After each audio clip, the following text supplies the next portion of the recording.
My boyfriend tried to murder me. I 31F met my ex-BF 33, we'll call him John, on Tinder last year. From our first date we hit it off right away. He was charming and kind and genuinely seemed like a good hard-working man. We dated for 7 months, his house was being renovated so most date nights he would spend the night at my house which I rent with another female roommate who is often out of town for work and other things. The first few months were wonderful, however the more time we spent together the less appreciated I started to feel.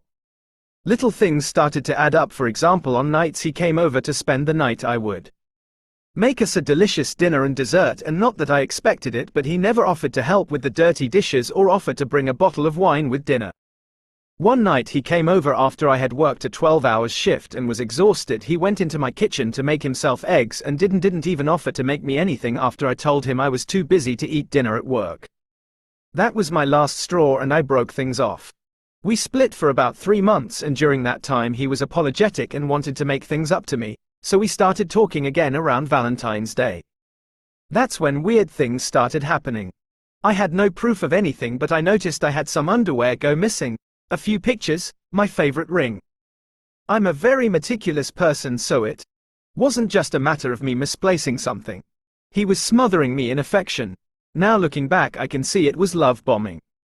John came over to spend the night and I mentioned to him I had a flash drive with very important pictures on it go missing, and he immediately started looking for it. That made me uneasy, but I didn't say anything to him. We had dinner and then started having sex, and I will say we usually have pretty kinky sex, but this time he took his belt off and put it around my neck.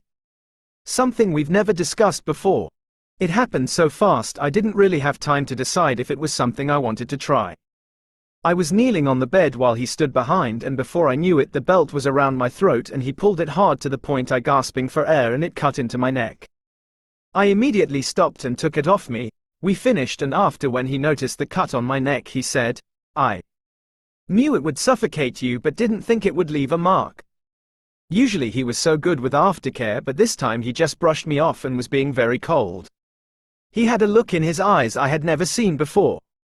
When it was time to go to sleep, something just told me to pretend to be asleep. So I did. When he thought I was fully asleep, he started pressing his thumbs into my eyes, giggling at me, and put his hands in my underwear. My danger signals were going off like fire alarms. I, sleepily, adjusted myself to get his hands out of my underwear. For reference, I'm 5 feet 2,105 pounds, he's 5 feet 11,180 to 200 pounds.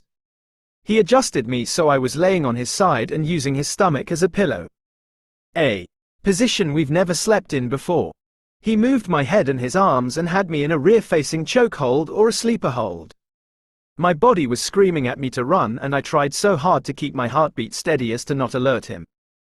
Then I feel his heart start racing as he starts squeezing his biceps around my neck. At the time I did not realize how dangerous this was. When I started feeling dizzy and my leg twitched involuntarily, I just reached out and lightly caressed his arm. He immediately called out, "Slick bitch," and jumped out of bed. I pretended to wake up and asked what he was doing. I could tell he was panicking. "Just getting up to pee," John said. This was at about 4 a.m. and I was home alone. I live in a very rural area with no neighbors. I knew he could kill me right then if he wanted to. So I placated him and pretended not to know anything happened. I laid there frozen until the sun came up and immediately got up, told him I had plans, and he left. I drove to the police station to file a report. I had a pounding, throbbing headache but no visible marks on my neck, so the cops didn't take me seriously. So I went home, packed my car and left the state to go be with my family. I had $12 to my name, but I knew my life was in danger. I checked my car before I left and found a tracker he had placed on it. Anyways, this was last week and I still haven't slept. Every time I close my eyes it replays in my head, or I fall asleep for 5 minutes and wake up in a panic or crying from a nightmare. How do I make that stop? Quote,